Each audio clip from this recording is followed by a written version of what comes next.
Hey there, everyone. Today, we're diving into a fascinating topic that might just change the way you view your kitchen and your cooking habits. Get ready for a mind-boggling revelation. Home cooking could be your secret weapon against dementia. Now, you might be thinking, what does cooking have to do with brain health? Well, my friends, it's all about the cognitive stimulation that comes with preparing a meal.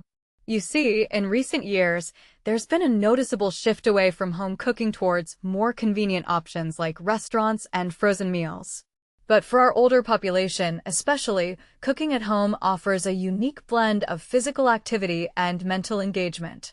Let's dive into the research.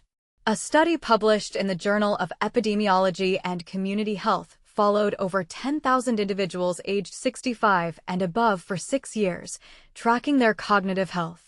The results were eye-opening. It turns out that cooking at home at least once a week was associated with a significantly lower risk of dementia, up to 30% lower, to be precise. And here's the kicker. This benefit was observed regardless of gender, cooking ability, or other cognitive activities like crafts or gardening. What makes this really interesting is that even those with limited cooking skills reaped the benefits. In fact, older adults who cooked minimally, just once a week, saw a 67% reduction in dementia risk compared to those who cooked less frequently. It's almost like cooking is a form of brain exercise, keeping our minds sharp and active.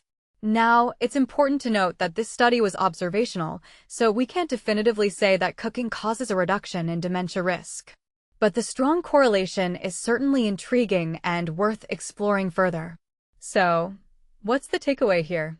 Well, personally, I think it's a great reminder of the importance of keeping our minds active as we age.